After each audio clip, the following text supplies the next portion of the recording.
And we are live, gentlemen. Welcome to Rule Zero.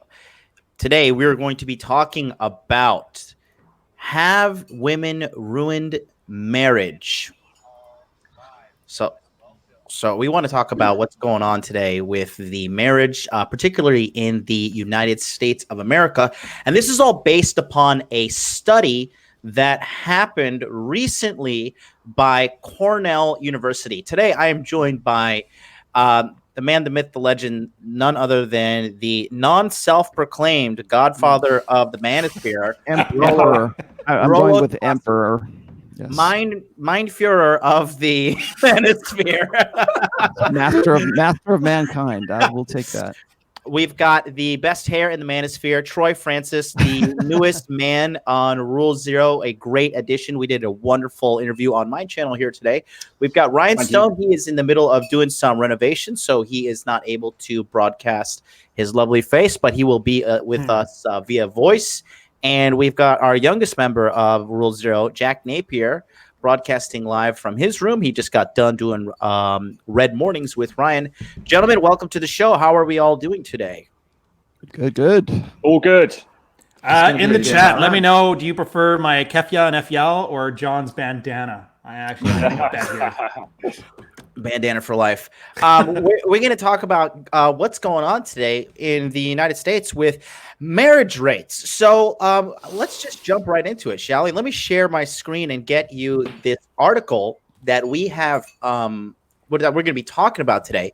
Now, this study here is a study from the Cornell University, and they say, why are marriage rates down? Study blames lack of economically attractive men. Okay, so of course, with the mainstream media and the mainstream propaganda being as blue pill as it is, when in doubt, blame men.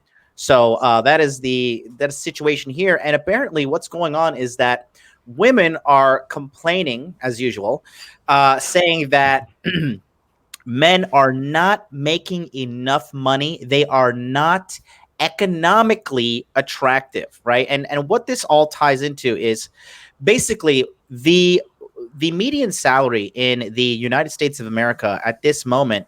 The median salary for all people is $47,000 at this time. We have a chart here.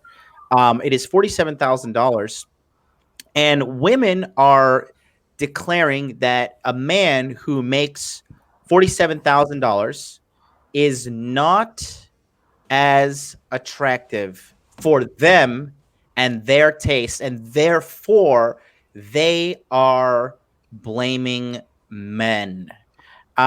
They said that a man who would make 58% more of this would be the ideal mate, and that would put it at $74,000 per year. So, gentlemen, if you're listening and you make $74,000 a year, you too can get married and wager it all and perhaps lose it in a divorce. So, what are you guys' initial thoughts and on this whole situation at hand? It's no massive surprise, but it's kind of it's still jarring to see it in such stark detail, isn't it? I think. Mm-hmm.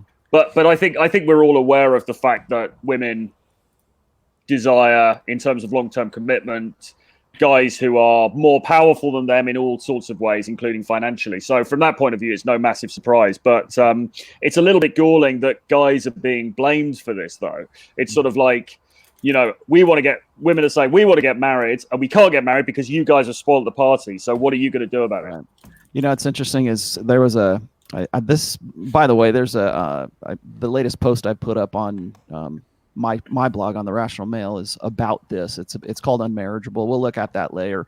But I wanted to also point out a few things here. I think that would kind of get swept under the carpet in this whole thing is whenever I talk about how we live in a feminine primary social order, people want to throw me into the bus. They're going to say, "Oh, that's bullshit. It's still a man's world. We got to fight the patriarchy. We got to fight all this. We've got to we need to make men less so women can become more. We need to remove the man. It's this constant, whenever I talk about a gender war, people want to say, well, you're not fomenting, good relations between men and women. Well, when I say we live in a feminine primary society, this is what I mean right here, is when you see stats like this, what is the reflexive response to interpreting and understanding those stats?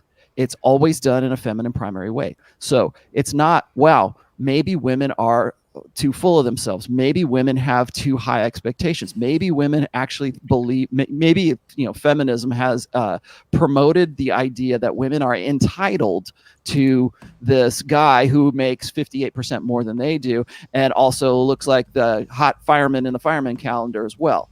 When I talk about like alpha seed and beta need, and I'm trying to clean that up for this, you know what I'm talking about. We only tend to look at one side of the hypergamous equation. We only want to look and say, well, women are only interested in a guy's affluence or his status or that he makes more money than you. That's not all of it. It's like women are still having sex. They're still having sex with guys. Okay, they're not having sex with like guys. You don't have to, unless you're like some ugly guy and you're paying a prostitute or something like that. Women are still looking for that top 20% to have sex with, but they don't want to settle down with those guys. They're still not a good economically viable long-term solution to them. They would probably love to be able to tame that alpha that they want to have sex with and turn him into a guy who is going to be making 58% more money than she is. But the problem here is we're living in a society that interprets these stats from a female specific perspective. So it's like, that's why you get like what Troy was just saying a minute there, is that when we see these things, we think, how is this affecting women? When Hillary Clinton said, the people who suffer most in war are women, I think that I'm paraphrasing her. It's always, if there's something wrong that's going wrong, it's always characterized in how is this affecting women? And in the larger scope, we're seeing in just the way that we're interpreting this, we're seeing women's solipsism on a large social meta scale here. So we interpret this as if, how is this going to affect women? Men can't get their shit together, so how is that going to affect women? Men are dying because they're killing each other. How is that going to affect women? Men are getting divorced, getting killed in divorce. They're getting raked over the coals in divorce. How is that affecting women? And so that's what I mean when I say when we reflexively, instinctively want to interpret things in a feminine primary perspective. Dalrock, let me finish it real quick, is Dalrock also said this one. He had like a series, I think he's actually got a category on his blog about this, about feminism and how women believe that feminism would be a great institution or would be a great way, like social organization path, I guess, if only men would cooperate. Right? If only men would like get the memo and make themselves their most and become the guy who makes 58% more. If they would only just cooperate with feminism would work. And it's like saying that there's no good example of socialism, right? Oh yeah, that's socialism, but they don't do it right. That's feminism, but we don't do it right because men won't cooperate. And so all of that comes back to one thing, is that we interpret all of this information through a feminist, through a female primary lens. When I talk about the red pill lens, there's also the female primary lens, and that's what most people who are plugged in to the matrix and are blue pill conditioned, that's how they interpret this stuff. And we're about to see that here in this video that John's probably got queued up for us. Yeah, let's take a look here. Ryan, did you want to chime in before he threw the video up? Yeah, I think it's hilarious that Fox News, the one you're going to talk about here, finally managed to read Dalrock from 2011 and copy what he wrote. But that's the thing. Like, you take a 23-year-old kid who's been plopped into this world through no fault of his own, and then you're dumping all of this on his lap. Like, what? That's so disingenuous. There's no wonder. I just, whatever. Let's just watch the thing. I'm just going to rant about boomers being anyways, never mind. Yeah. So what I'll say is, like, I personally, I'm about to show you guys a clip that is quite honestly shocking as a man in the red pill area to see this on the mainstream media. However, I do believe that everything this guy says. Rollo identified this man off air. He said this man is a blue pill alpha. What you're about to see is a woman engaging with a blue pill alpha and then a blue pill beta. And take a look and see if you can pick up everything that's going on. Watch the body language of the chick too. When she mentions something, watch her body language. Tell me if you can pick up on it. So here we go. Let's go ahead and cue this up. Here. All right. 1 second. And there we go. All right. Here we go. And we're going to play it from the beginning. That was very un-PC. Okay, hold on. Let's rewind that. Okay, here we go. A new study from Cornell University finds that marriage rates have declined for decades, in part because of a lack of economically attractive men. From an evolutionary standpoint, it used to be, women were attracted to your strength because you could defend them from dinosaurs. Yes. Right. But now it's like strength is to your financial status in today's society is emblematic of your strength, which is why you have all these young hotties marrying these old guys. I'm going to say something very, very un-PC. I reject this study wholesale. You do. I feel like the whole happy wife How brave. nonsense has done nothing but raise one generation of woman tyrants after the next. And so what I am saying is that maybe they got the study wrong. Maybe it's just now there's an entire generation of men that don't want to put up with the BS of a high maintenance narcissistic woman. Ooh.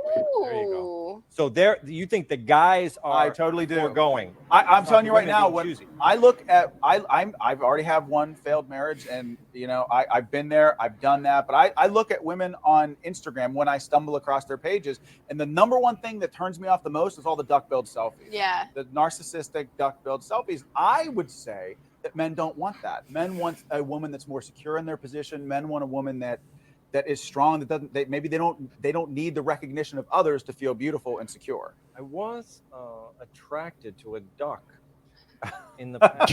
Jesus. So maybe I'm just thinking we're talking This about. guy is like nervous. Yeah. But did the duck make a lot of money? And did the duck wear pants like Donald does? These are the questions that we need to know. This is also going to be something that's super un-PC, but I also think that modern day feminism has driven a wedge between men and women. There you go. The idea, that's what we're looking for. The idea brave. that a woman doesn't need a man to be successful, the idea that a woman doesn't need a man to have a baby, the idea that a woman can live a happy and fulfilling life without a man, I think it's all nonsense. And the truth of the matter is that men and women need each other. We elevate one another. So this idea that a success of one is at the expense of the other, I think really does drive a wedge between men and women. And I blame it all on feminists. There it is. Like you. Britt? I'm not a feminist. Oh, see, that was very un-PC. All right, so who wants to have at it first? So brave. Does he know what PC means? I don't want to be edgy here, but I like mayonnaise, not ketchup. Like, come on.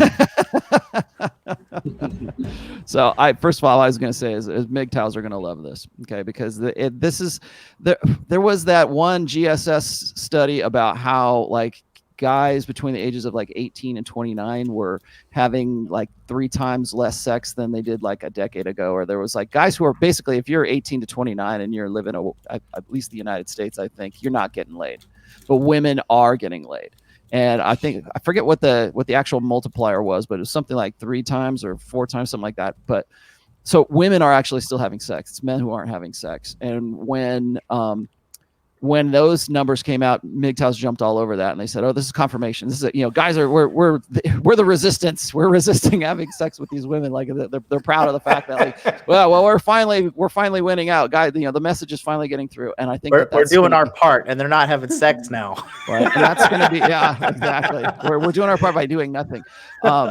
And then, so I think that this is also sort of that confirmation bias thing that's going on there. Well, of course, women are upset about this because men are opting out of the marriage market. Well, are they opting out, or are they actually, or are women so self-entitled to a guy that they believe that they can't? We've empowered femme-powered women for so long that these are the stats right now. Is we've put women into college educations, we put women into the workforce. We've basically said, ladies, you can go ahead and take care of every aspect of the beta buck side of hypergamy. That's where this guy kind of gets it wrong. I think he focuses, he pulls the Jordan Peterson thing. He focuses everything Everything about hypergamy is all the beta buck side.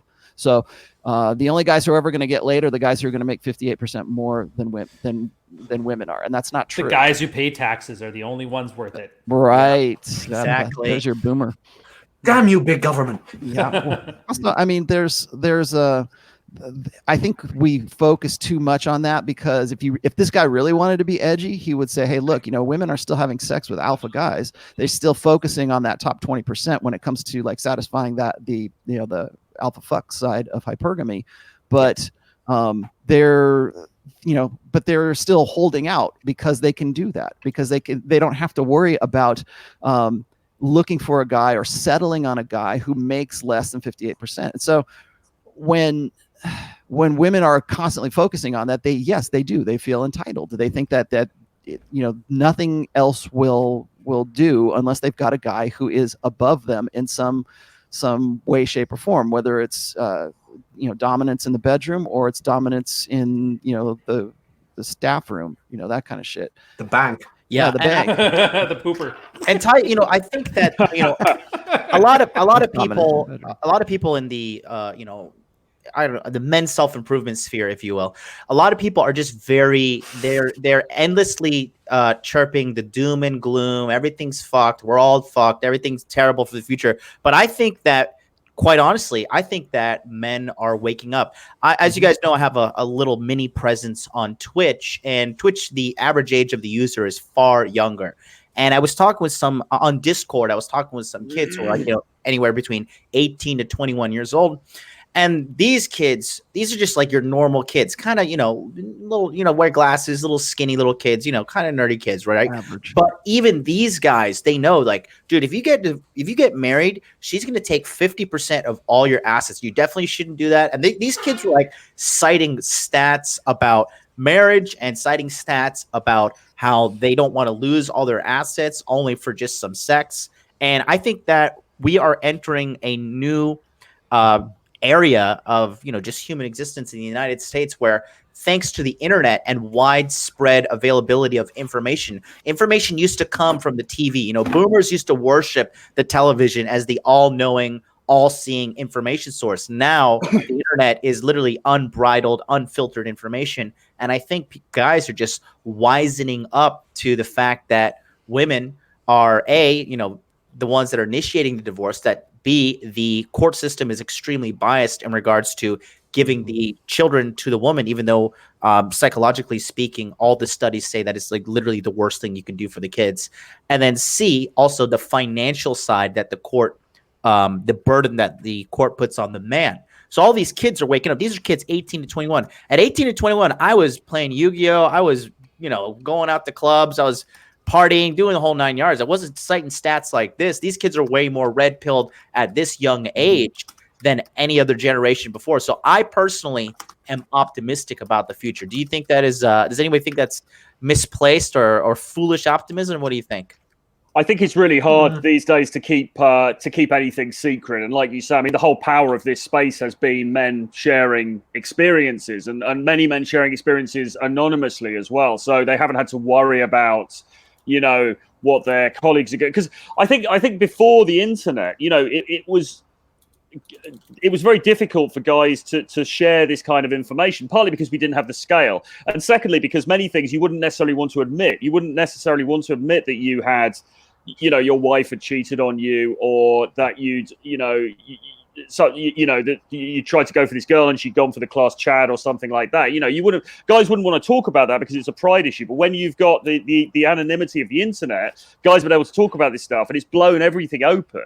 And because we're all sharing notes now, I think you're right, John. I think for future generations, there's just so much more transparency now, and I don't see that going backwards in any way. And for those guys that watched my show this week, we have John Fitch is an MMA fighter. He used to fight in the UFC. He challenged George St. Pierre for the title. He recently was the World Series of Fighting champion, and now he's in Bellator.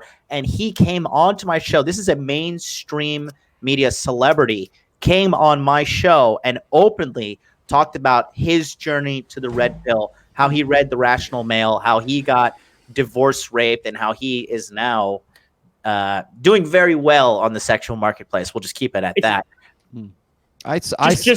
Just one tiny point. I saw a very cheesy dating show last night that we have here in the UK called it's First Dates Hotel or something like that, where people go and they meet and date and stuff. And a guy on that, youngish guy, early 20s, was talking about, he used the term sexual market value. He was talking about comparative sexual market value between men and women. So it's kind of interesting as a wider topic, how this sort of red pill knowledge is sort of slowly filtering through to the mainstream in kind of unexpected places. That's cool. That's good news. Yeah, that's real good news. I was just going to say, and I've written at least 3 different posts this year about this dynamic. Exactly what you're talking about here is where we are slowly shifting from a marriage-based society or a socially enforced monogamy to what I see as sort of a female-initiated polygamy or polyandry, I guess is the term that you would use. Now, I've said this before, and this is old school, like red pill 101 kind of stuff, is that women would rather share a successful alpha than be saddled with a faithful beta. And that is becoming more and more true as we get, certainly more and more true as we get into the next decade here. What I think we're seeing happen is this shift away from a monogamy that is detrimental to men. So I think men are waking up, and they either have access to this information, they're comparing notes as Troy was saying, they become red pill, or they whatever it is that brings them into this knowledge. They understand this, and they see that socially enforced monogamy, like especially from a legal standpoint, at least in Western societies. I don't know how things work out in other places, because I know that it's different in, like, say, Eastern Europe and some other countries, but at least in Western societies, it's a bad deal. It's just a bad deal for men to get married. And I hate to say that, because I think in the past, marriage and monogamy, like this guy, the guy in this video ends his story like this. He says, it's better that I said this myself, it's better that we're better together than we are apart. And I still think that men and women can be successfully, in love with each other, have a family, be compliments to one another. It's just that we are so far removed from understanding what our evolved biology says about gender, and what women being feminine and men being masculine has been so distorted over the years that we don't know what we have different expectations. Women have this entitlement to a guy who is above them in affluence and status, but they don't understand why. Aren't we supposed to be equal? Aren't we supposed? It shouldn't matter, right? It should be all about love, right? Yeah, the part I don't get is how everybody's fighting to put this square peg into the round hole. Mm-hmm. I mean, the marriage thing, that worked great for agricultural revolution societies, because you needed kids to give the crops to, and you didn't have genetic tests. Mm-hmm. So we gave up leaching as soon as we found out about medicine. Mm-hmm. Marriage is going to go that way. Mm-hmm. Why doesn't it? Jack and I were just talking about this. Like, I'm cohabitating. The government decided I was common law, and so that's how we are there. I still buy the ring. We still do the commitment thing, whatever. The only difference is I don't buy this ancient philosophy of how we have to have a priest dunk our head in some water, and then, my sister-in-law will get mad at her if she thoughts around. Like, those days are gone, and everybody's trying so hard to say we need to fix society. And when they say fix, nobody has an answer other than to put it back the way it was.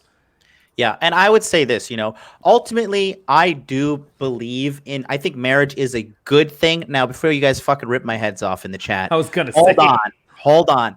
I think marriage is a good thing in regards to the philosophy of the Red Queen. I'm not sure if you guys know about that. However, marriage as a contractual deal that you enter with the woman and the state, where at any time, just based off of her emotions, she can nix the relationship, and you have to pay her alimony. If you have children, you more likely have to pay her child support. And if you don't, you go to prison. That is a fucking terrible business deal. That is a terrible deal in general. And I am wholeheartedly against that aspect of marriage. As far as, if you're a guy that's, womanized a lot, that at the end of the day, it gets exhausting. It gets old, right? And maybe not for everybody, but definitely for most people, it's better for you just to have your main girl, and then, if you have a straggler here or there throughout your life, that's fine. But, that's what I think is an ideal situation. So I'm definitely not shunning marriage or shunning shunning you know, marriage, just not cohabitation or Right, no. lifelong monogamy or something. Anything except for marriage. That specific yeah. word and the specific things that it underlies. Like even cohabitation is fine. Like as long as you've decided like this is the one, and unless she fucks it up, I'm gonna throw her out. But I think that's fine too.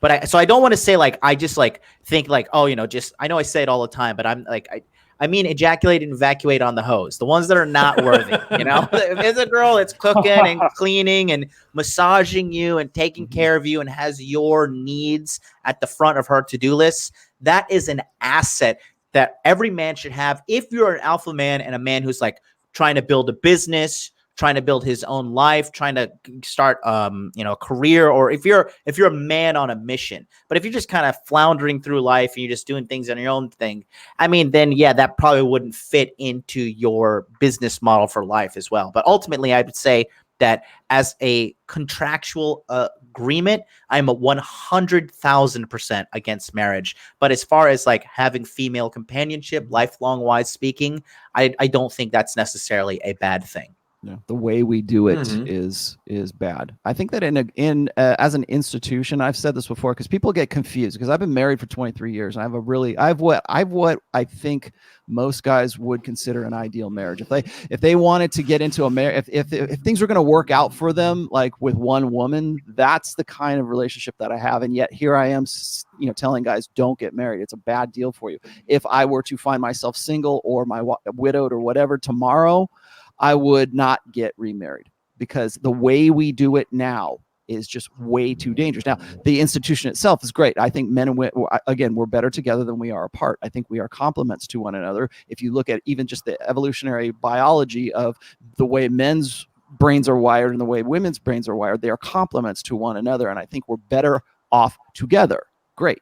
The problem is bringing men and women together is dangerous today because it is all one-sided. It is all lopsided. Now, here's the thing is I know you guys are, I know Ryan is in a common law thing or the state, and maybe this is a Canada thing. I think they probably do it in certain states here in the United States as well. It's like if you live long enough with a chick, you live long enough with a girl, she becomes your wife. And she is entitled to certain things. And so if you have that separation, she's basically, you might as well be married to her. That's the thing that I would love to say, hey, let's, do the common law thing, or let's do whatever it is where you don't involve the state in your marriage so you can avoid the divorce machine. And if anybody needs to watch that movie, Divorce Incorporated, to get an idea of just how much of an economic juggernaut divorce and marriage is in the United States, go watch Divorce Incorporated. Fantastic documentary. But at what point does it, like, if you just like happen to sleep over at a girl's house, do you become her husband? They used to have that in the military. Yeah. That's because it used to be 6 months cohabitation for common law status. The military actually got an exemption because what they found is that guys would date a girl, she'd move in, they would deploy and come back to home to an ex-wife. So they're like, yeah, we can't be doing this. We at least need to have her show up before she screws them over. 6 months cohabitation. Yeah, it used to be. Wow. It's up now. Now it's 2 years, but at the time they just kind of went overboard. It's state by state in the United States of America. There's like common law marriages and like cohabit. Like even if you live with somebody, like automatically the state says, okay, guess what? You're a fucking common law marriage. See, when you go and you look at like when I talk to Andrew Tate about this stuff, because I know he's in like wherever he is, like Romania, Liechtenstein or someplace like that. Yeah, in Romania, the laws are different between like men and women. Like the women are, I mean, by our standards, they're on at least equal footing. Whereas in Romania or whatever, they are, it's male primary. Like if he wanted to kick out any of his girls out of his house, that would be no problem. They're not gonna. It's not the Duluth model of feminism over there. They're not going to take him and remove him from his house because of some sort of domestic thing. It's going to be like she's going to move out and that's it. Yeah, because he's going to be the one to do that. So in certain countries, that's not going to work. So I think it's interesting how governments and how different organizations of the state determine what is going to be acceptable in intersexual dynamics, right? So if you go and you spend the night with a girl, does that mean you are like, there's I forget what her name is, Deepika something or other. She put out this new documentary about how guys in India are really getting screwed over, and how a lot of guys are being accused of rape and being thrown into jail for rape because they had sex with their girlfriends and there was no proposal of marriage forthcoming afterwards. And so because technically that is sex under false pretenses. She believes that if she has sex with this guy, that she's going to get a proposal of marriage. She would not have had that sex with that guy had that been on the table from the get-go, and therefore she had sex under false pretenses and would not have given consent. Therefore, he is a rapist. I wonder why they're after Bob's and Vagine. They just want to stay out of jail. Yeah. And so it's like guys want to play. It's interesting. What Royce said a long time ago is that the ultimate goal of feminism is maximally unrestricting women's hypergamy and their sexual and their mating strategies, while maximally restricting men's sexual expression and men's mating strategies. And that is what it is right there. Everything is in a female primary frame. So if you have sex with it was just on NPR not too long ago, and I thought this isn't anything new, because I remember seeing this when I was in college. But there is some issue on National Public Radio here in the United States, and they were talking about how if anything like rape is construed as any sex a woman did not want to have. So that's why they can say that's how you get things like regret rape. But one of those things is exactly like what they're experiencing in India right now is, if a woman and a man are together and they're like, they're monogamous, but they haven't had sex, and the guy says, look, I'm going to dump you because we're not having sex here, and I want to go and date a woman who is going to have sex with me. Like, that's an important thing to me. I'm not getting my needs met. I want to, and maybe that's how their relationship worked out. If that girl has sex with that guy to keep him in the relationship, that man is now guilty of rape, because that is sex that she didn't want to have, and that is the definition of rape, at least in the United States. And I think, the United States, one of the guys in the chat, I'm gonna see if I can pull this. He says, is the marriage contract deal in Japan okay for men? Is it true there's no alimony if a divorce occurs? What about child support? So actually the deal for men in Japan is pretty amazing. And I think women, every woman is a qualified paralegal. They know what they can fucking get away with in the United States. I was hooking up with this one married chick, and I was like, what if your husband catches us? She's like, well, we've been married for 10 years, so I get guaranteed alimony in the state of Florida for the rest of my life, and I'll never remarry, and I'll just drain him for money, and he has to pay me child support on top of that for the 2 boys. And I was like, God damn, you are a ruthless fucking maximally restricting men and maximally unrestricting women. That being said, in Japan, one thing that is pretty cool, if you catch your spouse committing adultery, you can sue them for $10,000. And there is no, as you should, and there's no alimony, and there's no child support as far as I know. Wow. So guys can sue women for $10,000. You could sue the woman, and you could sue the guy that is that you caught her with. So if you're going to cheat, you have to be rich, is what you're saying. And then there's also, you have the social stigma that comes along with entering the judicial system of Japan, which, as you know, has a 99% conviction rate. So the odds are definitely stacked against you. You do not want to be doing that in Japan. Damn. Jack, somebody's asking about your opinion on this. You've been a little quiet. What do you think about this whole situation, brother? Yeah, youngster. The youngest member of Rule Zero. Give us your opinion. Well, I do think it's funny that I got it pretty accurate at a 58%. Like, wow, you actually took the time to exactly calculate that. But as Rolo mentioned before, poor guys are still getting laid. And I can see the MGTOWs taking this and waving the flag. Like, you see, we were right. We were gold diggers. But no. The only thing you're having now is the beta buck side of things, the marriage material. Now, are guys like us marriage material or what? I don't think somehow it was. I didn't plan on it. It just happened. The thing is this too. Look, even for you guys listening, I hate to break it to you, but the staggering majority of the audience members, you guys are beta males, right? And most guys, they just in the world are beta males.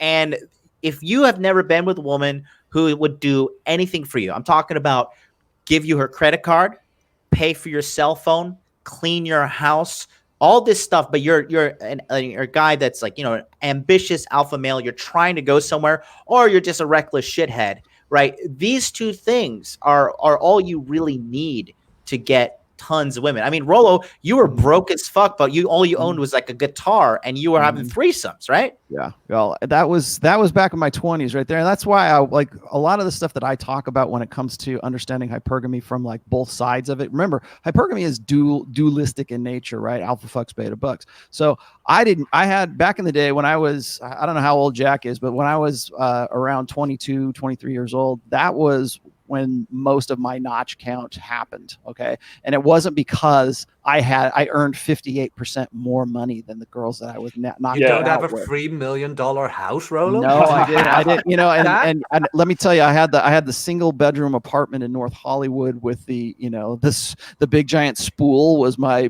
coffee table, you know, that kind of shit. Yeah. And I had my assets were my pickup truck, my amps, and my musical equipment. That was about it. And I had women coming over to my place to have sex with me. I didn't have to go. It was like part of the utilities, right? They would just show up, and that was a great thing. It's like what I thought was really interesting is like when I hear a guy like this on this video here on the Fox and Friends video, they want to say, well, you know, you're not gonna, or I'll listen to what is it? Ben Shapiro will say, well, you're going to get laid if you go and get a good job and you are how would he marriage know? material. And exactly. How would you know? But I laugh at that kind of stuff because I've been the guy who is nailing, you know, the bride to be at her bachelorette party in Vegas, right? It's very, very important distinction being made here from a sort of a game perspective, if you like, because as Rollo said, everything that's just been said is absolutely bang on. And I mean, I was just having a conversation with a friend of mine, and she was talking about a friend of hers, a very, very attractive girl, who had been absolutely obsessed with this guy, who treated her like crap as it happens, and that's a whole other sort of avenue. But also had no money, and she was like literally giving this guy money. She was giving this guy like, you know, thousands of pounds, because he was he was using drugs and all of this kind of thing. And I mean, you know, this idea that in order to get access to sex, you need to be rich, or you need to have a Lambo and all that kind of thing. It's just false. I'm not saying that those guys with the Lambos, etc., don't get sex, but you don't need that. I mean, the classic archetypal stoner who's living on a mattress in somebody's den, in somebody's house, those kind of guys get laid like rock stars, and it happens all the time. So people really need to get that distinction in their head. What this survey is talking about is the marriage market, which is a very, very different thing. And what I'm wondering is, what is the age of the demographic of women they asked about this? I want to know about that. Mm-hmm. The Where Have All the Good Men crowd coming out. MGTOWs for women.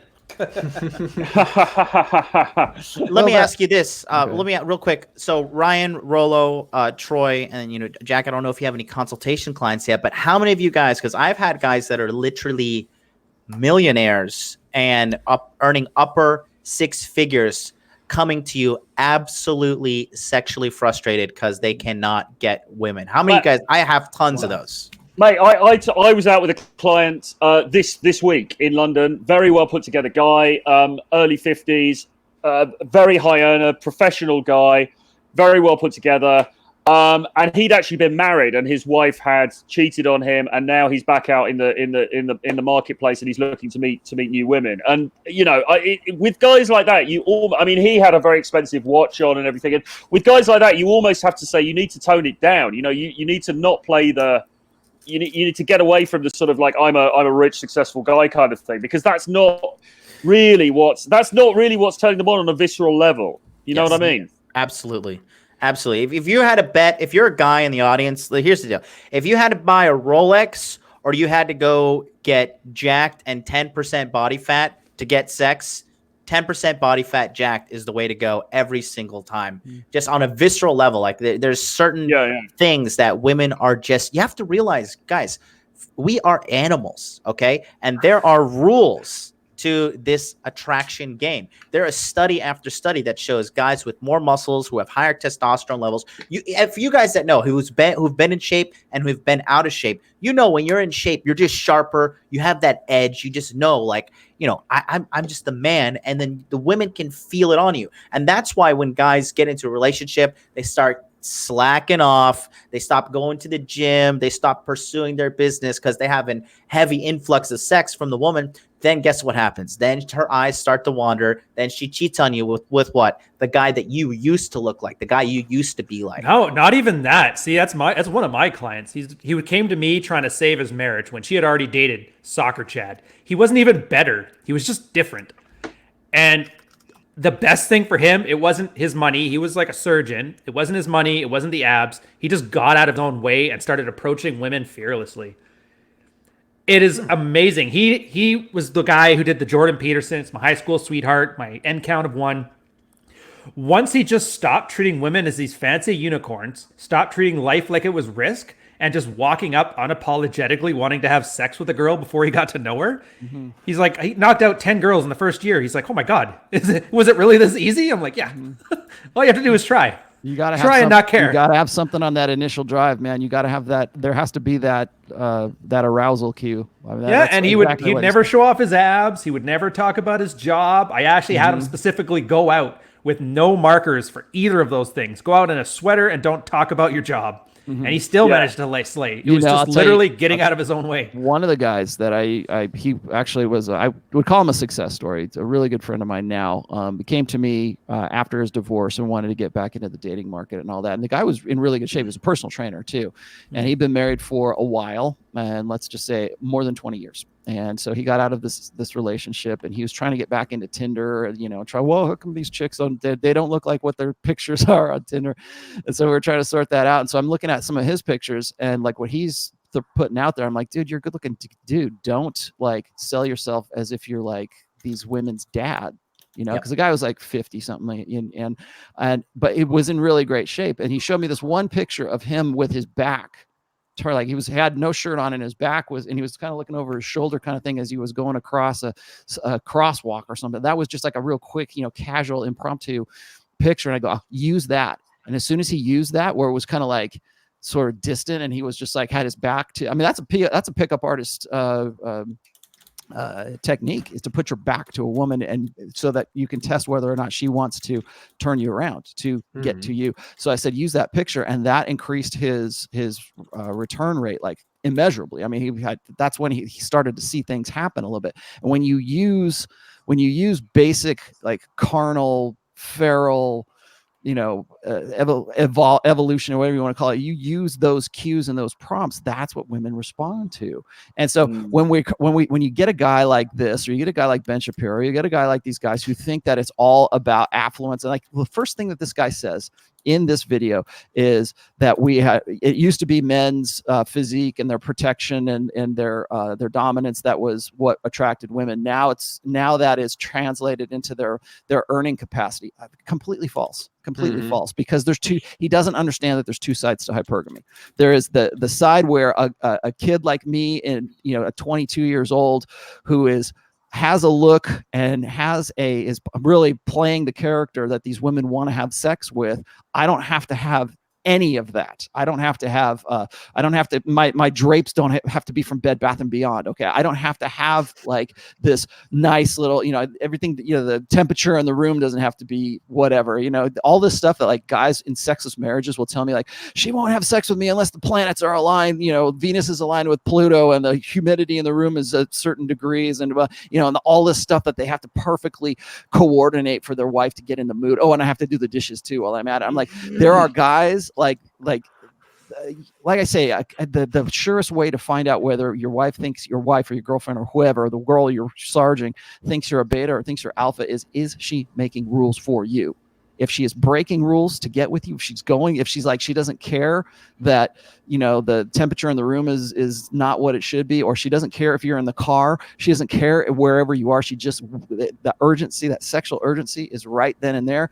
She's breaking rules. She says, I don't usually do this with guys. Well, I have a boyfriend, but I'm still going to have sex with you. She sees you as alpha. She sees The you three as sexiest words from a girlfriend. That's okay, hun. yeah. I remember that. Go ahead, Jack. Go ahead, buddy. Yeah, I remember that when I was a bit younger. I had a she was a plate back then, and she only had a 15-minute break, and from her high school. No, she was 18. Don't worry, we were younger, so it's fine. No, I'm watching out on this. But for her to cycle to my house, it took 10 minutes. But she was on a 15-minute break. It took her 5 minutes to get there just to see me, want to get a quick lay-in and go back to school. Her hair was like on all sides, but she just did it. Absolutely. Listen, and I had jack shit for resources. Yeah. You know, I used to date a girl and her parents were like very traditionally Japanese, and they're like, you know, don't you dare bring home a foreigner.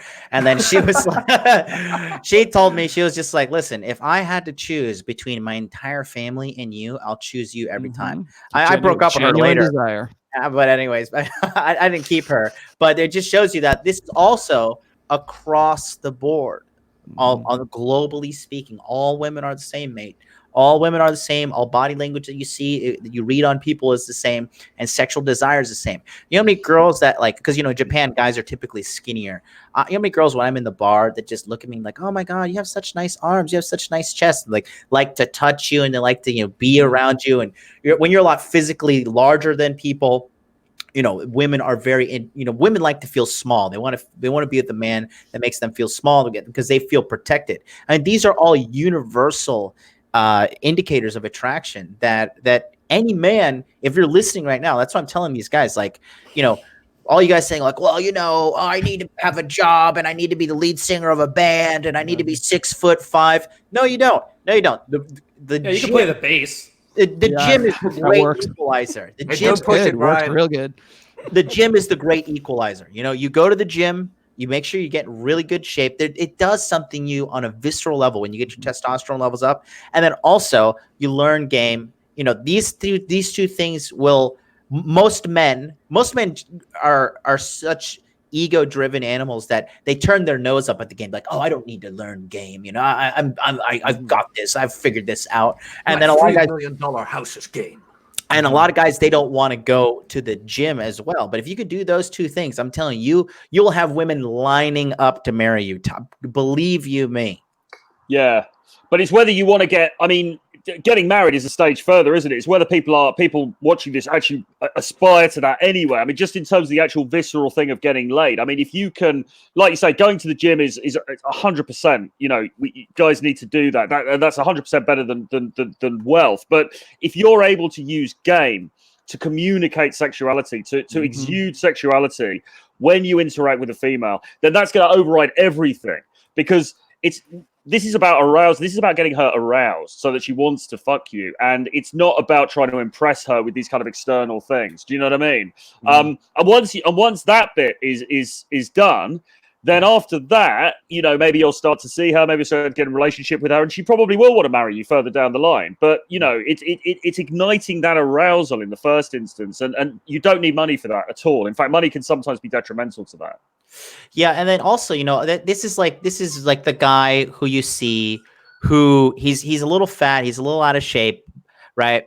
But his house is filled with supplements. He has the Bowflex, he has the ab roller, he has all these things. But you know what I mean? But he doesn't actually do the work by going to the gym, being disciplined. He buys all the outside stuff. Guys, you can wear a Louis Vuitton suit. You can have a $30,000 Rolex. You could drive a fucking Lamborghini on top of a goddamn helicopter. Okay. But if you don't have game and you don't have this thing figured out, understanding what women want, what women are like, you are forever going to be at the mercy of women choosing you for the beta buck side. And that is not genuine desire. One of the greatest feelings in the world is having a woman that is like genuinely and viscerally attracted to you. No mother hen can step in the way. No cock block can step in the way. If a woman wants a man and she feels viscerally attracted to you, she will move mountains. That's why you see these serial killers and these like super alpha dudes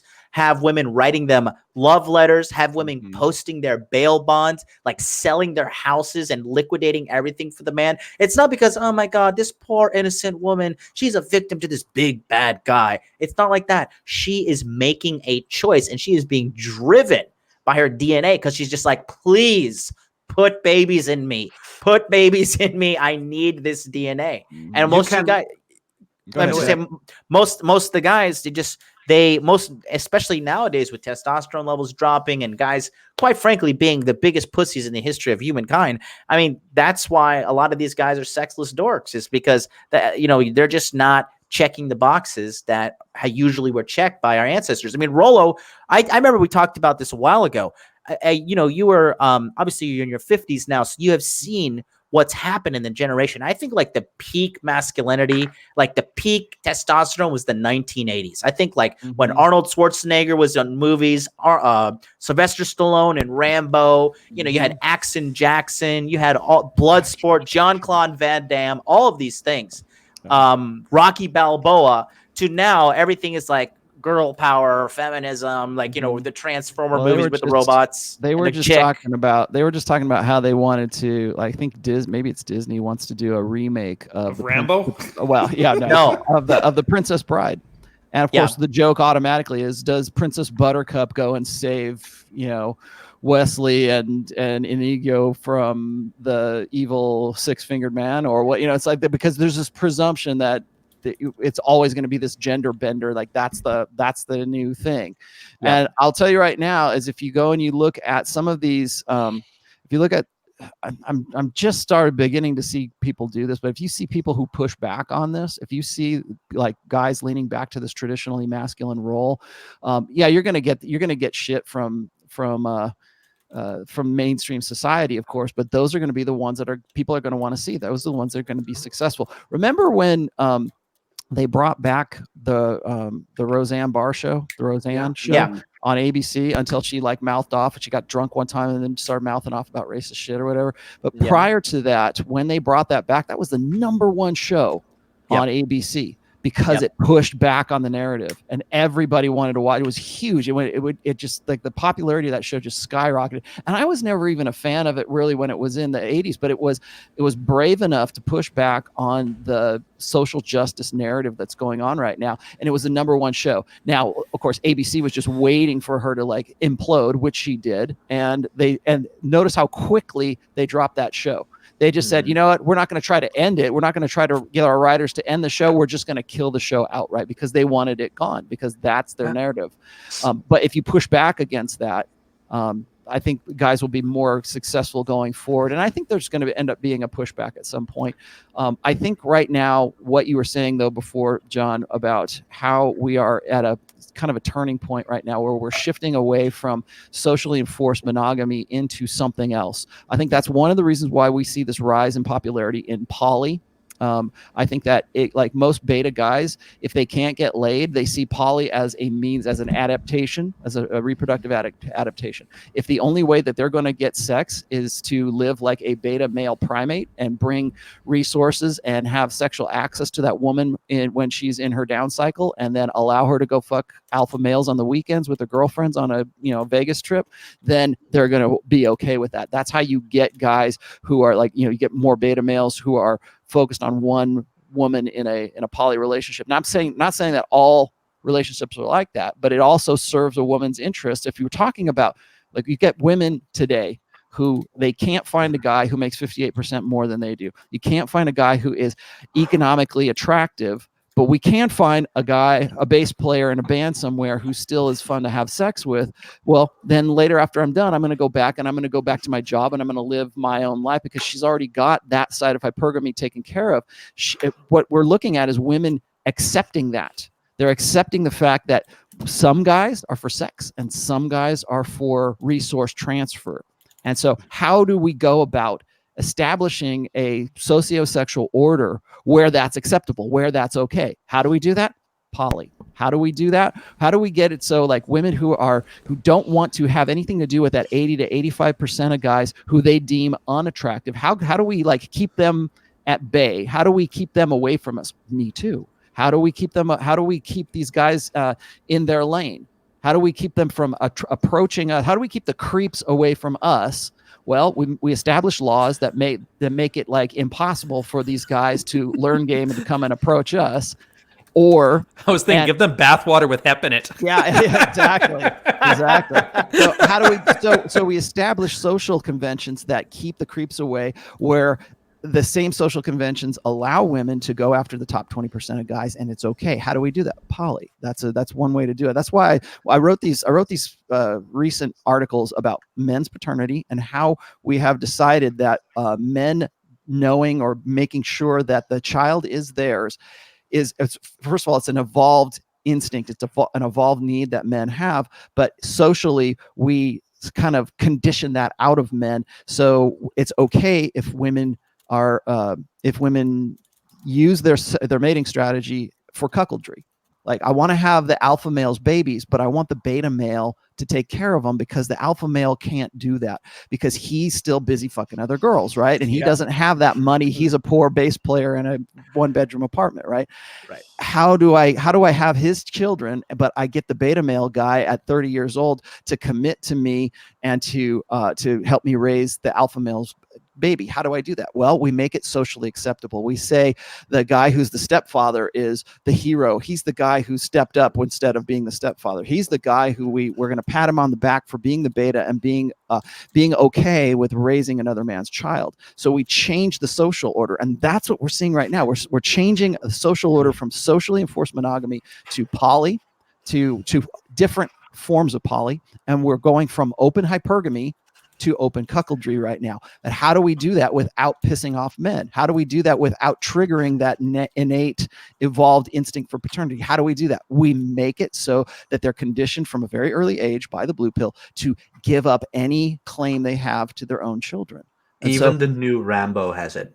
Oh, really? I didn't. Yeah. I haven't seen it yet. But, sorry for spoiling it, but no, that's cool. Real quick, John, I wanted to show that graph real quick because that sort of dovetails into this. In my latest article on the rational male, it's called Unmarriageable, and it gets into the details of everything that we've been talking about here. I wanted to show this real quick graph here. It's the fall enrollment in degree granting post-secondary institutions by sex of students, 1970 through going projected to 2026.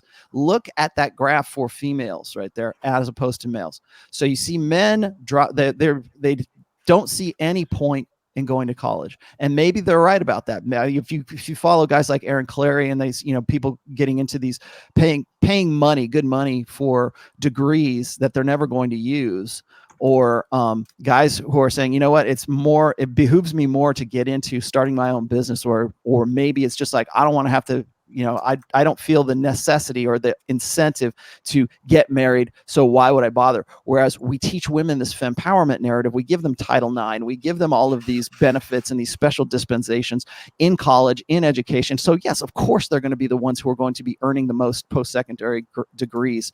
And I mean, look at that stat right there. And so when you see that, when you see data points like that, and then we say, well, how come men aren't manning up, and how come they're not earning 58% more than women are, because they need to be good marriageable men.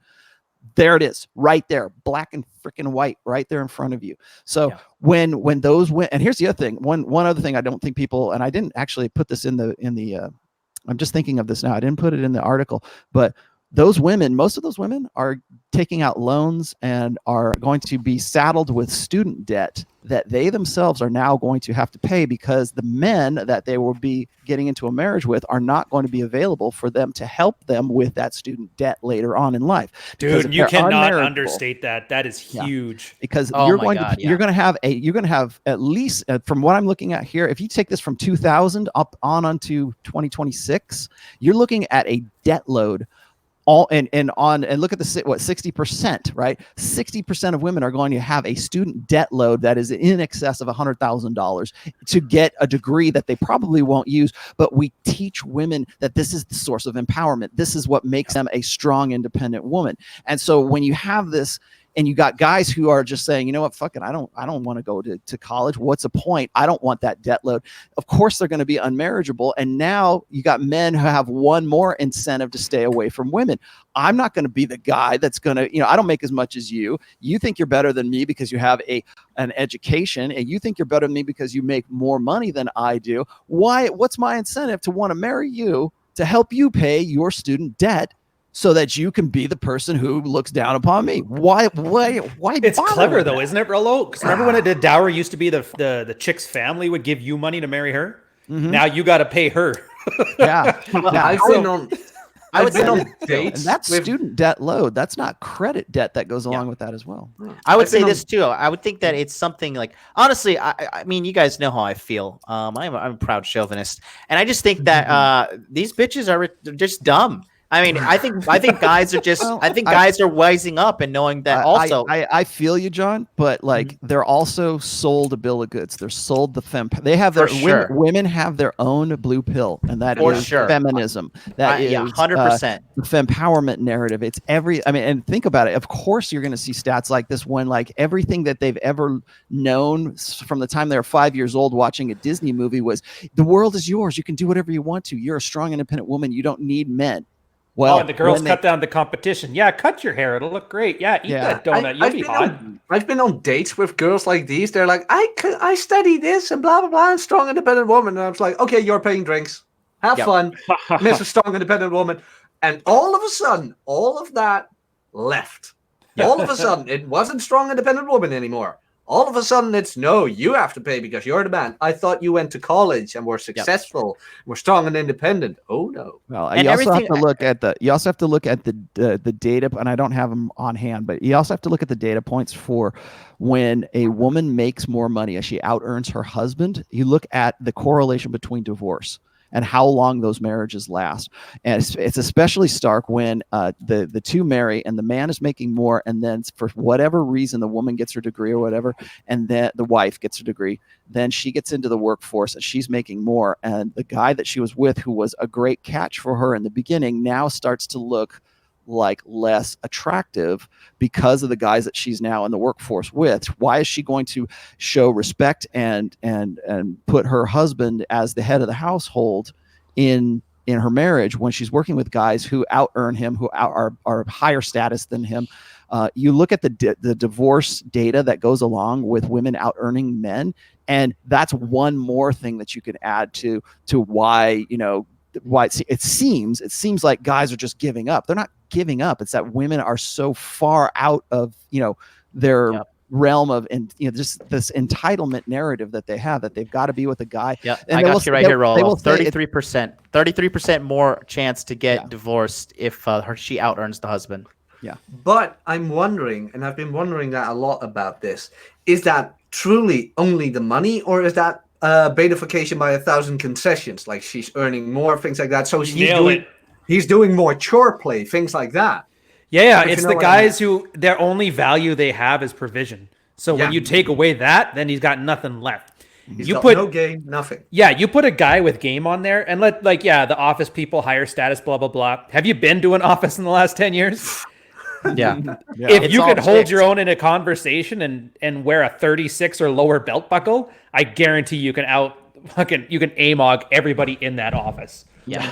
It's only a threat. No, that's what I mean. Like, he's not wrong, but it's only a threat if you double down on their game that they're already doing better at. You need to eat so many donuts. I want to clarify that study says 33% more likely if the husband is not working full time.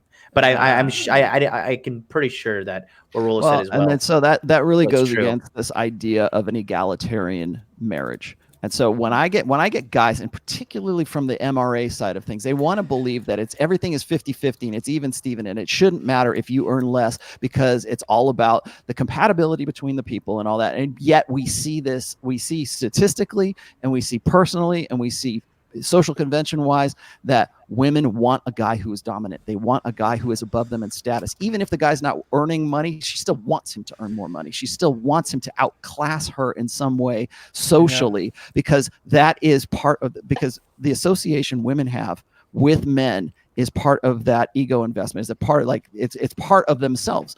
Part of a woman's ego is who she married. Yeah, And MIAs are ridiculous that way, Rollo. I don't mean to cut you off, but they're talking about things should be equal. Then why is there a men's rights organization at all? Like, you guys exist because it's not. So don't feed me that BS. Anyways, I cut you off. Well, I was going to say, and I got to get out of here pretty soon because I'm going to buy a truck today. But but to say that, you know, human relations between men and women should be an egalitarian state is absolutely, it denies the reality of our evolved beginnings.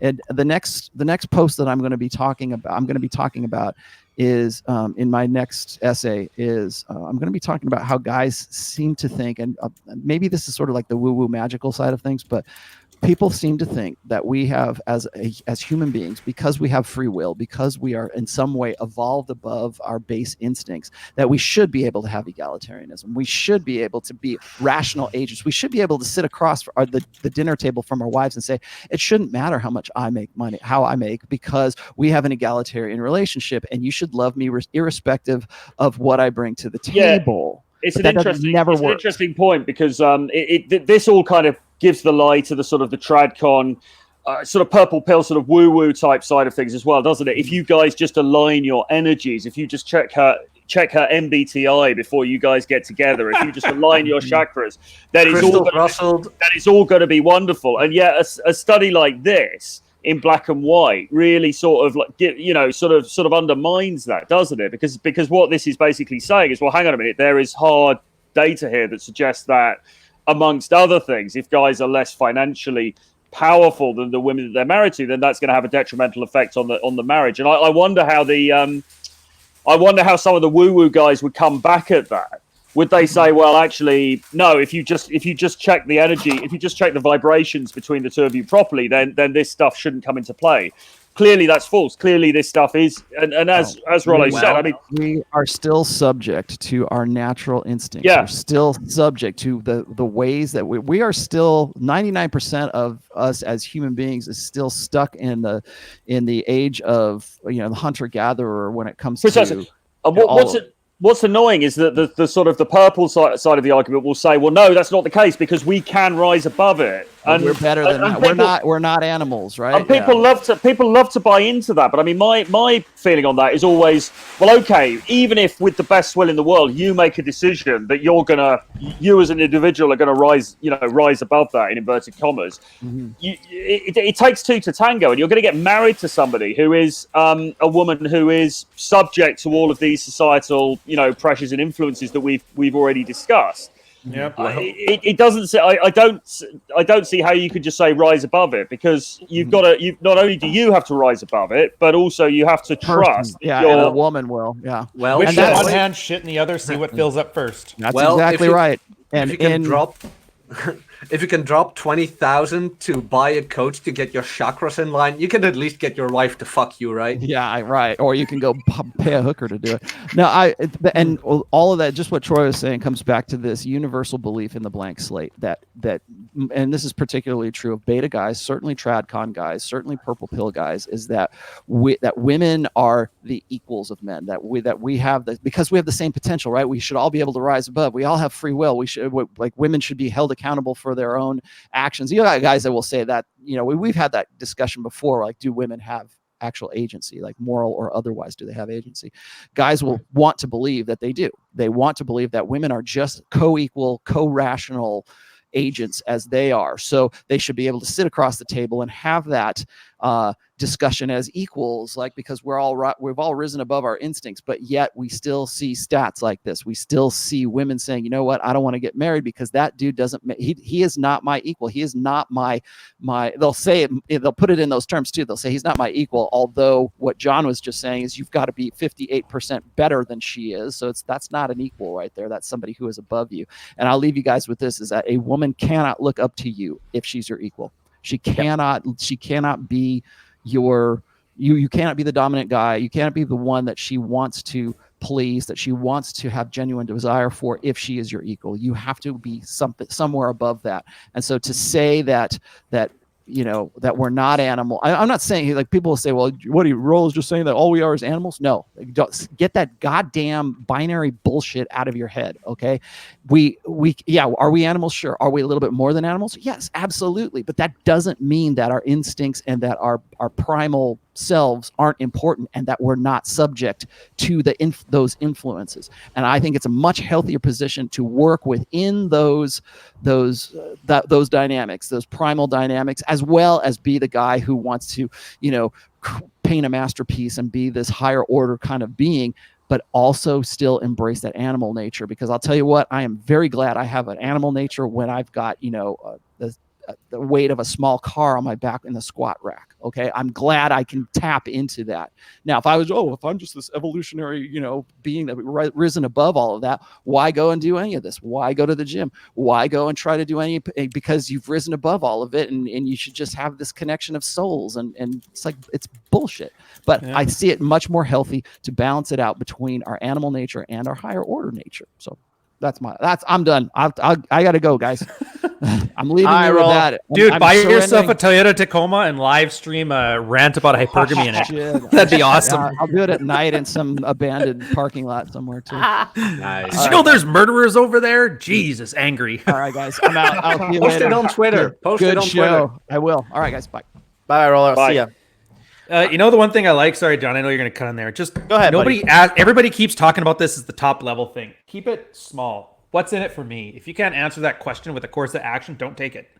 I want to go back to the study. I just think that when we talk about, for any guy on this, we're all pretty much have our own level of self-employment on this panel. And we all know that it's a far better deal than selling our lives to the corporate slave machine. Troy, you left the advertisement agency. Jack, you're still working in the IT area, but you're going to leave. Ryan, you were doing the whole graphic design thing, and now you have your whole consulting business, which is working out really well. And a small military career in between, yeah. Well, and the military career too, So stories from the sea, or from the sea, which military has become more of like a corporate job in itself lately. It's Canadian, nobody cares. But the point I'm trying to make is that, like, when you see these statistics showing that more and more women are going to university and more women are signing up for college and getting into debt, I just think that's kind of a testament as to how fucking dumb they are.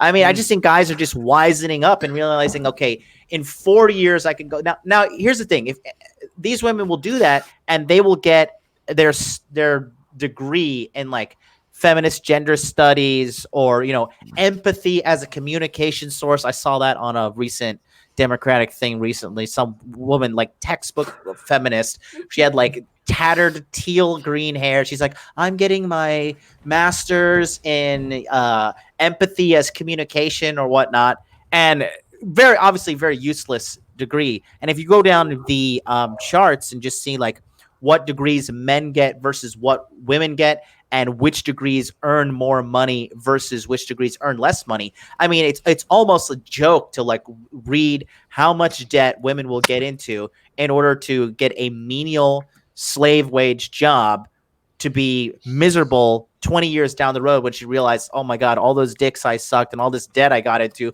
has made me completely unmarriageable. And now I'm going to die alone in this house full of cats and cat shit. So, like, what do you think about that in general? Like, do you think I'm onto something there? You think guys are wisening up, and then, girls, yes, they'll still taking the bait, or what do you think? Yes. I talked about this with Rule Zero Dad, Chesty, about sexual utopia and power. And Devlin closes off every chapter with a solution. And it comes down to men should just not marry anymore. Because, as Rolo stated, and a couple of other guys here, feminism is the blue pill for women. And you know what? Let them have it. Let them have the degrees. Because I stated before, men die in peace, women die alone. They want their degrees. They want their cats and things like that. Go have it. Please do. Don't bother me with your femme-centric gender poetry, midnight evil painting course or whatever it is you studied. We're going to be just fine. And we're going to bang 20-year-olds till we die. And it's funny because they charted out in the United States, right? Ever since I think the sexual revolution and the birth of feminism, that feminism has statistically made women year by year more and more and more unhappy. When guys' happiness has pretty much been steady, it's pretty much good to go. Because guys just, we're pretty simple. I mean, we're pretty Happiness easy. is a choice. Yeah, and then it's just easy to be happy as a guy. Like even if you don't have like most guys with the insufferable wenches that most chicks have become. I mean, most guys would rather just sit around, play Call of Duty, play WoW, jerk off some porn, work like a job that just gets them by. That they can order Uber Eats, have a couple of beers with their friends, maybe get lucky once every 6 months at the bar. I mean, they're willing to do that compared to hang out with misogynists online. Right, exactly. So I think guys are relatively simple creatures, aren't we? Really, I think we don't need very much, and that's why, as a single guy, you can just save so much money in comparison with if you're in a relationship or have a girlfriend or something. It's just unbelievable, Oh yeah, it's because we don't need very much, It's kind of crazy, but even now I don't need much. How's it shaping up? I mean, obviously, Troy, you're located in the United Kingdom. How do you see the youth shaping up, and how do you see the correlation of like what we discussed today? Are marriage rates in the United Kingdom dropping? Are the guys wising up? I know the girls are getting fatter by the minute. So, what's your whole take on the situation from a European standard? Yeah, it's dropping in the United Kingdom.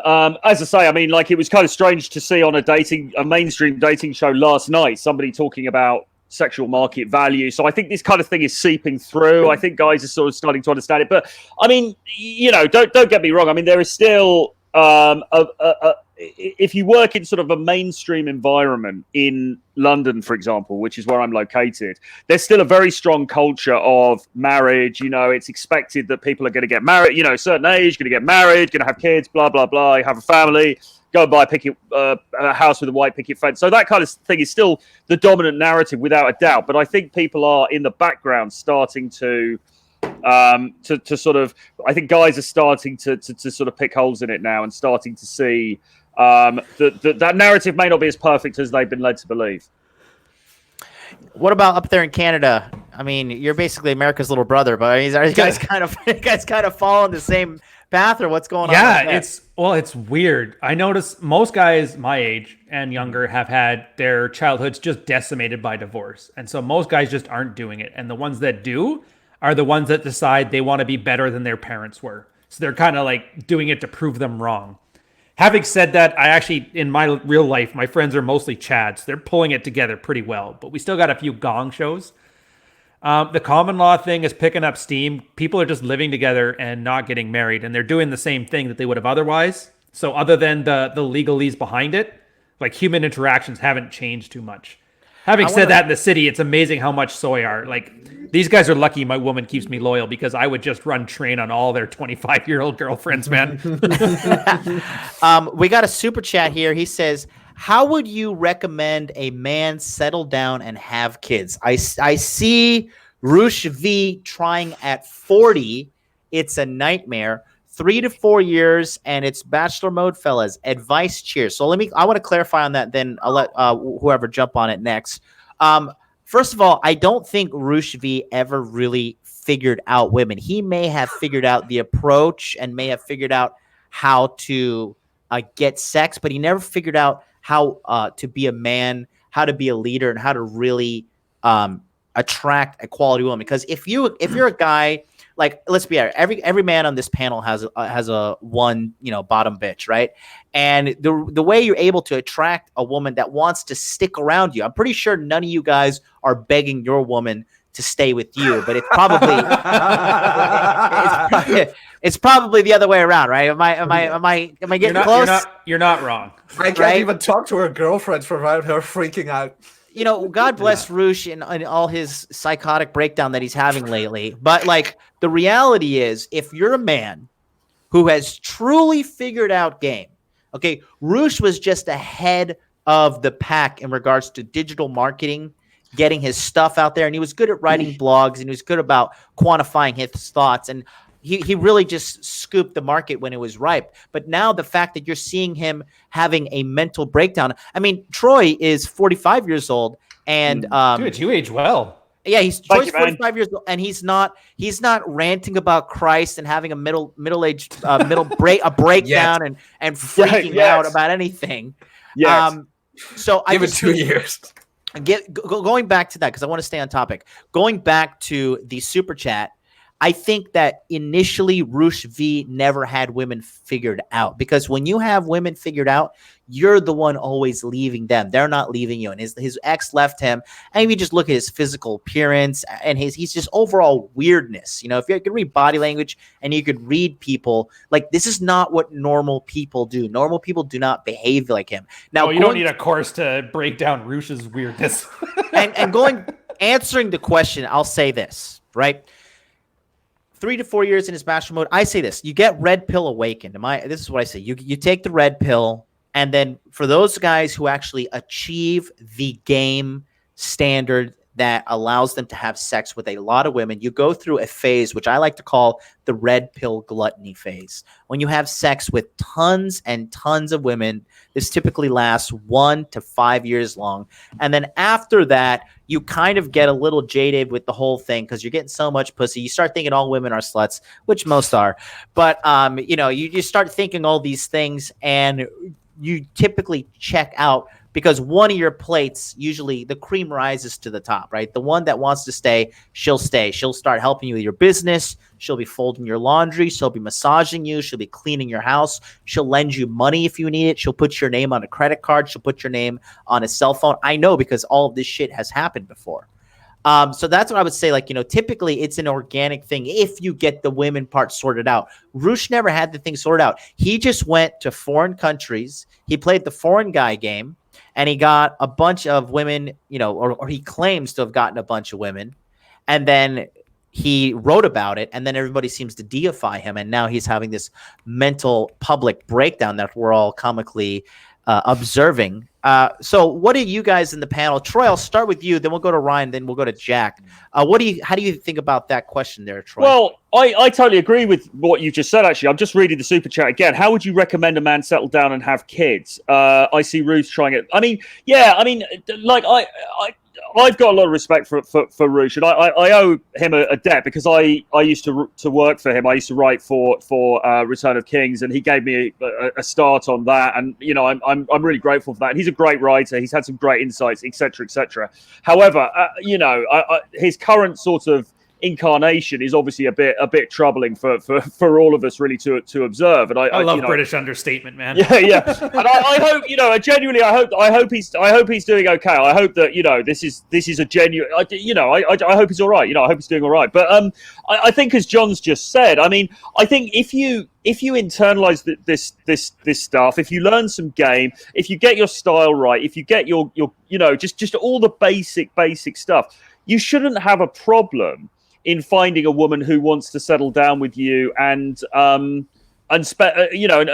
in a relationship with you. And if my experience in this has been more the other way round, actually, where you get to a point, particularly in your 30s, where you're attracting girls, you get girlfriends, and then those girlfriends are trying to lock you down, and they want to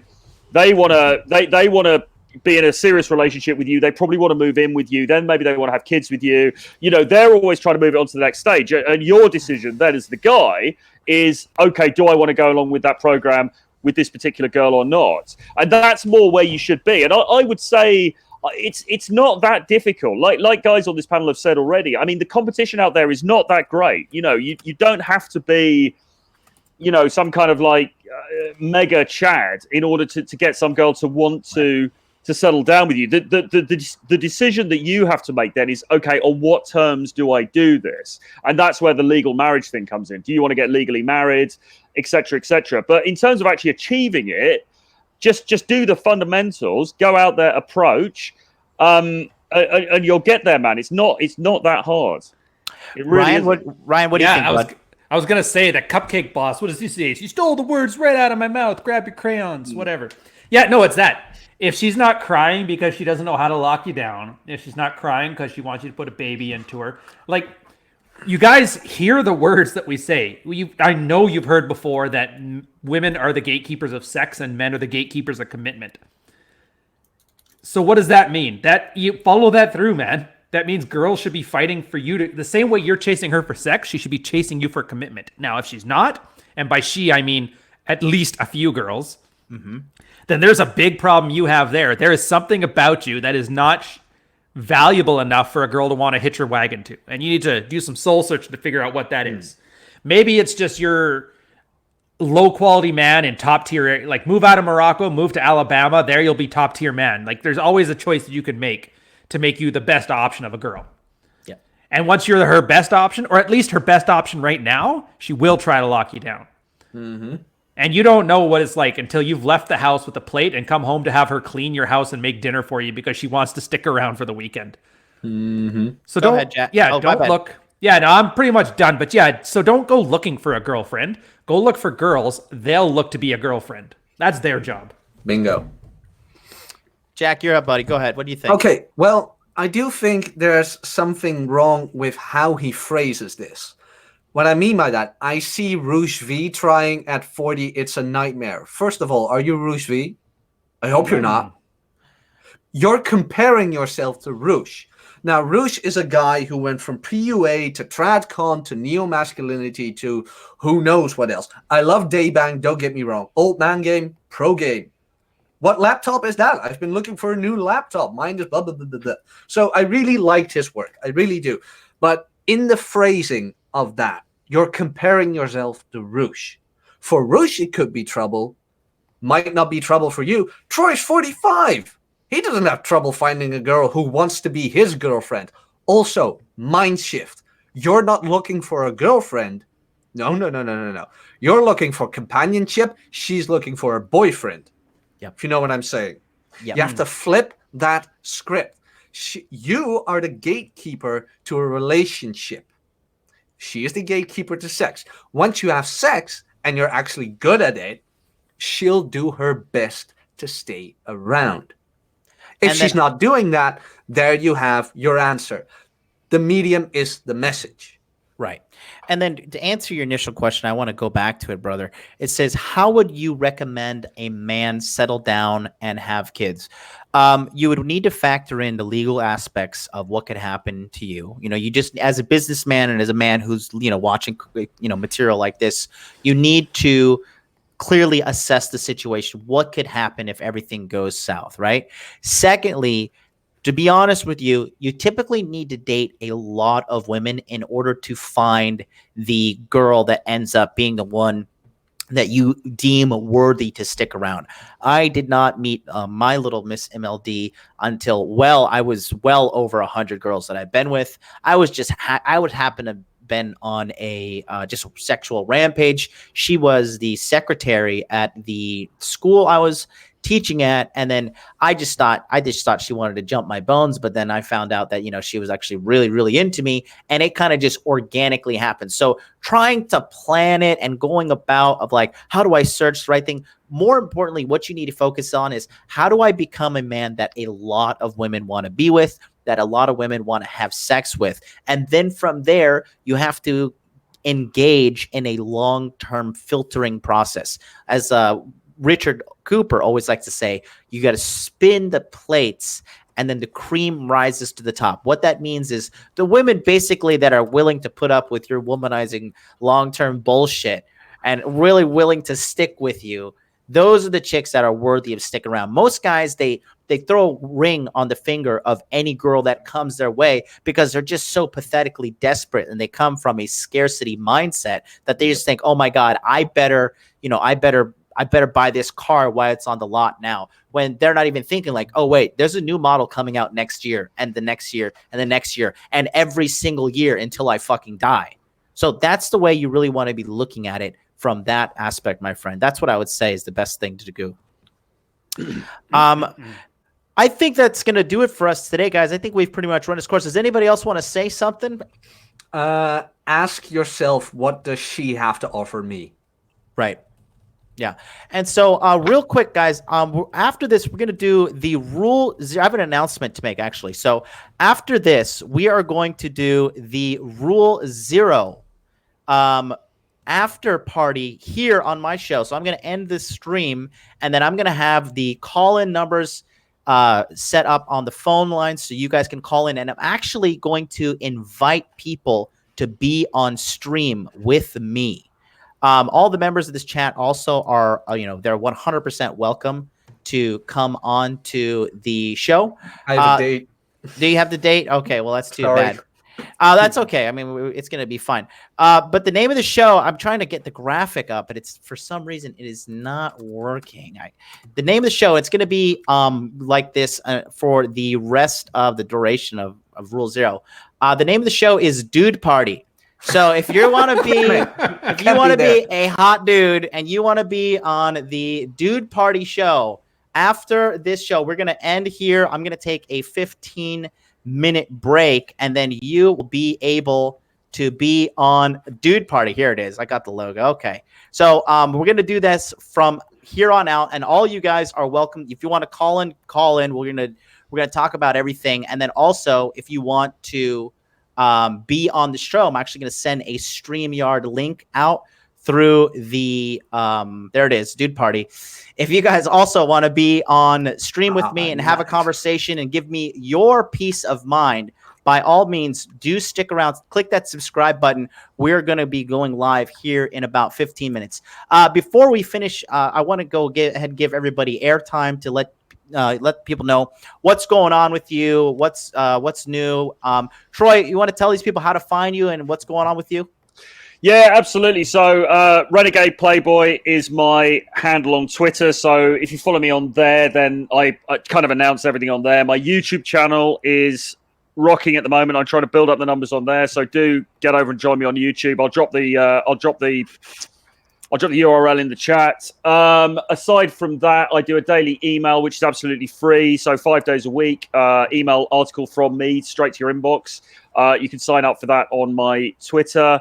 And also I have a digital download of 11 of my books about dating, game, the sexual marketplace, all of that cool stuff. It's called Renegade Dating Blueprint. I'll leave the link as well, but get onto that. It's only $39 at the moment. So lap it up. Thank you so much. Ryan, you want to go, buddy? Yeah, easy enough. So YouTube, Ryan, YouTube/Slee/Ryan Stone. Can't miss it. Red Morning in the morning, videos on Thursdays, but a Patreon group that's _Ryan_Stone.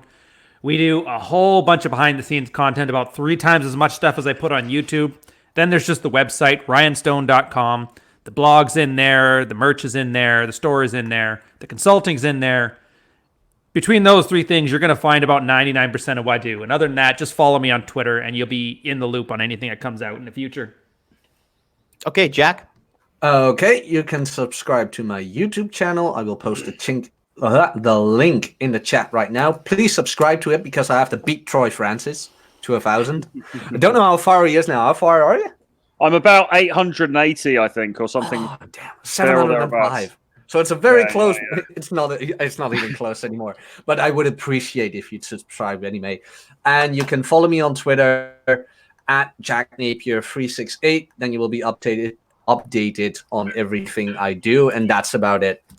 With me, as you guys know, next Saturday, Body Language Mastery is going live September 27th, September 28th, September 29th, September 30th, and October 1st. I'm going to play a promo right now that actually Jack Napier helped me make. Take a look here real quick at what you will get. The Body Language Mastery course from Modern Life Dating is coming out September 27th this month. This course is going to show you how to understand a female's body language on a date and give you the confidence to know what she's thinking and feeling just by observing her body. The course includes 40 gestures total, both positive and negative. This course will increase your closing rate by at least 10%. In addition to that, after you've signed up for the course, there will be 3 weeks of daily webinars for you to attend with all your questions about the course.